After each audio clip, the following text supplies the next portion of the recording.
Okay, we have class employee. Uh-huh. In that ID name salary was there. Okay. Mm-hmm. Salary was there, and we at the end we need to calculate only average salary of the employee by using the streaming concept in Java 8. Okay. Mm-hmm.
Okay.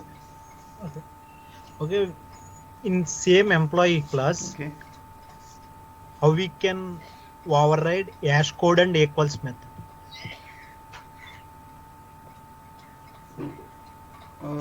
How we can override? Okay.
So I'm not exactly recalling the hash codes internal means how to calculate the hash code, but this is the it will return the integer value and equals will Okay, okay, return the no, no boolean. issue, no, yes, yes, no issue, Okay. Aman. In hash map, Mm-hmm. okay, in hash map, what was the contract between hash code and equals method? Okay, so there is the possibility like the when the two different keys having the same hash code. So in that scenario, the equals method checks if that key is equal to not equal or not.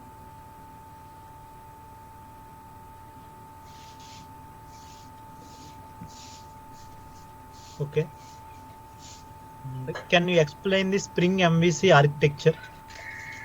Okay. Uh, okay. So the first request comes, then dispatcher servlet handles the request, and dispatcher servlet passes that request to the controller. So there is application context is there. So all the bin definitions are there in the application context, and controller handles the all the requests. So the controller passes that request to the service layer, and the service layer there is the transactions we have, and also the service layer executes the business logic and passes that request to the DTOs layer, and the DTOs layer fetches executes the query and returns the response to the controller, and controller then by helping of the view resolver, it displays the result.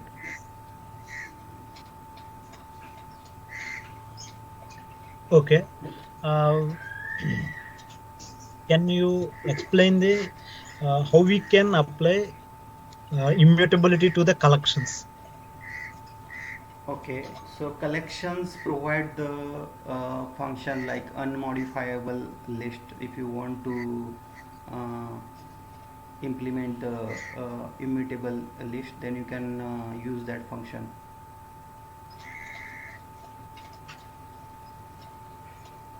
Okay. What was the conditions are there in immutability class? So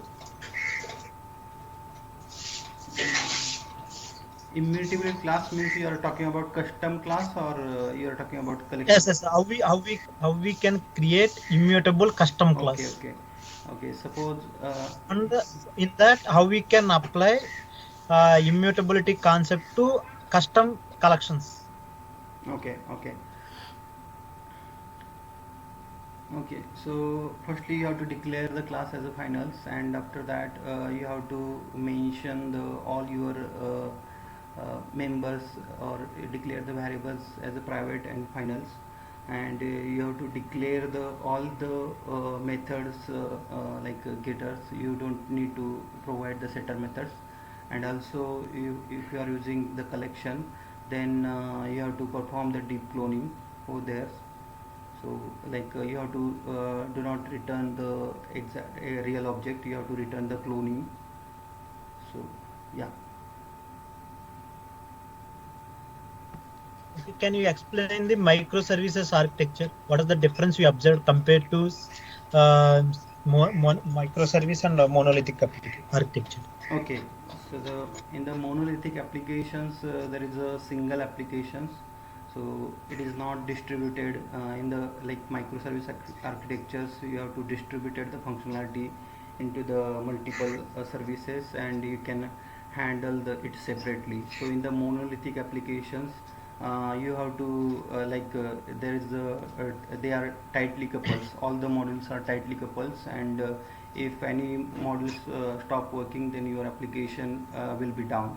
So in the microservice architectures, like the application broken into the smaller functionality. Like suppose I have the 6 modules, so I have written the 6 different services, and I can manage it separately in the microservice architectures.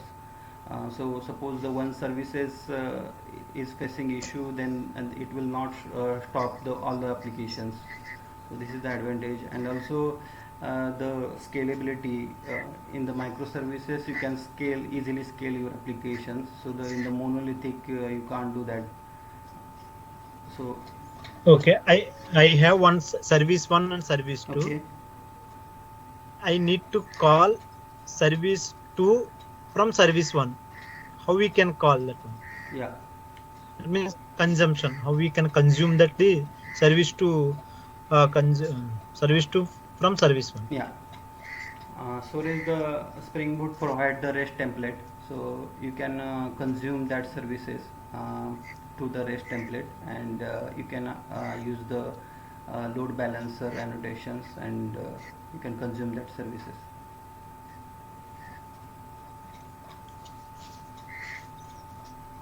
Okay, and how we can any properties configuration? Any idea is there? How we can configure the properties? How we can use the REST template? Uh, Properties like you are talking about the config server. Not config server. For example, we are using REST template. Okay. You need to post the object from service one to service. Hmm. For that, what are the configurations we require? Hmm. Okay. Hmm. Firstly, yeah. Firstly, you have to mention like Spring Boot provides this REST template, so you don't need to add any dependency. And second thing, like you have to add pass the parameters which we need to suppose the id is there, or you are passing the json. So depending on your format that you are consuming, suppose uh, the b services is only accepting the json, then you have to passes the json body structure. And also the headers are required. Suppose you are their client id or secret id is there, like OAuth for their for that service, then you have to pass that credentials in a header. And you can add that post for object, and you can pass the url also. url headers and parameters should be there. And you can return the get that response into the response entity, and you can use that response in your services. Okay. Can you maximize your screen? I didn't. Maximize, yeah. Please stop. Okay, okay, Please stop this share. okay, okay, I will do that.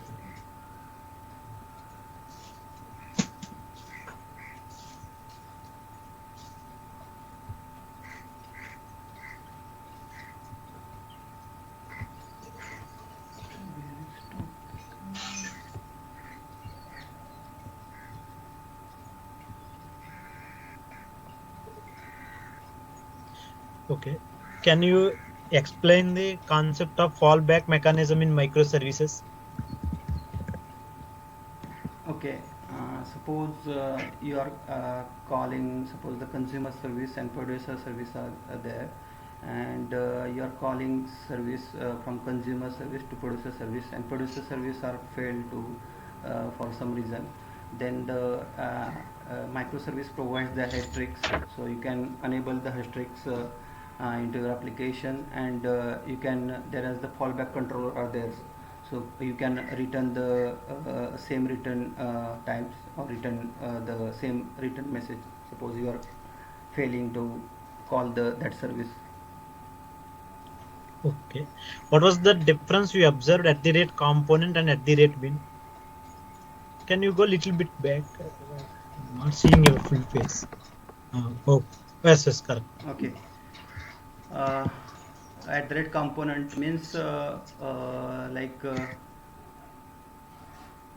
suppose if you want to configure any class, uh, inject any class of the java, then you can mention the at the rate component annotation on the top of the class. And on the java configurations, like when you inject that bin, then you have to mention the you have to use that at the rate bin annotation with that rate configuration annotation, so you can inject that bin through the java configuration. Okay. What are the stereotype annotations are there in Spring? Yeah, at the rate controller, at the rate service, and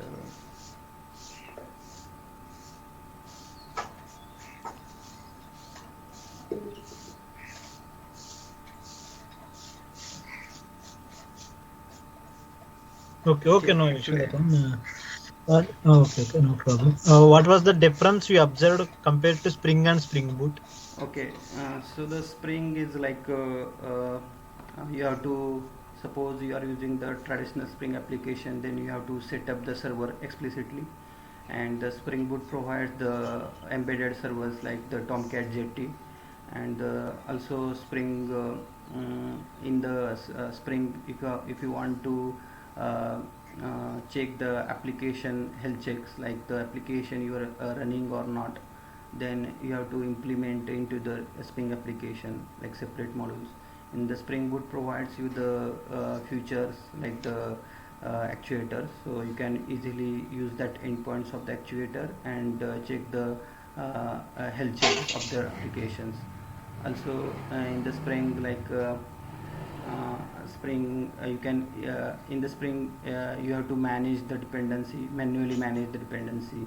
But the Spring Boot provides the starter, so if you if you uh, if you do implement the project from the scratch, then you can use the Spring initializer, and you can easily add those dependency into your project, and you can integrate any applications to the starter of the in the Spring Boot. Okay. What you observed actuator concept by using Spring Boot? Actuator, okay. Hmm. Actuator provides the multiple endpoints. So the suppose you want to check the internal metrics of the or beans hierarchy, then you can check with the actuator, and also you can check the health check, like suppose your application is running or not, you can check with the actuator. How we can configure in application.properties in actuator?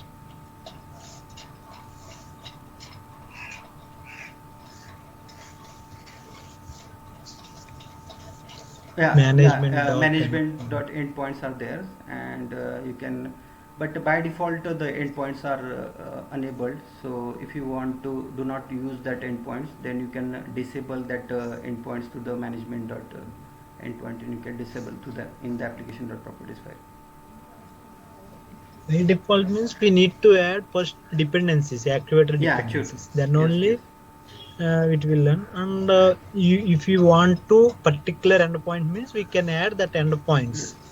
We don't need meet, just we can add star. Management dot endpoint dot exposure dot include equal to like that star. It was the scenario of because by default Spring security is enabled. First we need to disable that one. Yes, Spring dot security dot like that. Okay, no issue. And do you have any experience in JUnit things? Yeah, I have. Okay, and what was the difference we observed JUnit and Mockito? JUnit and Mockito. Okay. PowerMock. So they. The static method you can't call through the JUnit. So the Power Mockito you can test the static method also. Okay, what was the difference you observed at the rate mock, at the rate spy, at the rate stub? At the rate mock means you can mock any class or inject any class through the mock at the rate mock annotation. At the rate spy, sorry, I'm not remember that, and at the rate stub. Okay. We have two databases. For example, SQL Server is there, Postgres is there. By using Spring Boot, how you can connect those databases at a time? Okay, you can use the Hibernate, and you can use the two session factories, and you can create the two session factories and apply create the connect to that database. Okay. And we can configure the how we can configure the properties and how we can identify with the Spring Boot. Can you explain this? Okay, so the property resource annotation is there, so you have to mention the class path of the you can mention the properties file name over there, and you can use the private, and you can use the key value pair in that value annotation you have to provide. Suppose I want to fetch the email ID from the properties file, then I have to use that value email in the curly bracket and private string email. So you can easily use that email ID in your Java class. Okay. That also one primary annotation also we need to use, because we need to tell the application which database we need to first connect. For that we need to give in some primary annotation. After that we need to create beans also for two different databases also, because only we can tell to controller part. We can use at the rate primary concept. Out of these two, we can connect qualifier, like qualifier annotation is there, no auto variant. Yeah, This yes, yes. concept we need to use for connecting database. Okay, that's it. And how we can, what is the use of Eureka server in microservices? Yeah, Eureka is the use for the availability, and also uh, it can you can use the directly application name, and don't need to use the port, and you don't need to use the whole URL. So you can directly go with the application name. So it is used for the availability of the application. You can register your application to in the Eureka client, Eureka server, and Eureka also provides a dashboard. Okay, without Eureka server is also possible for microservices. Without Eureka server, you are talking about? Hmm.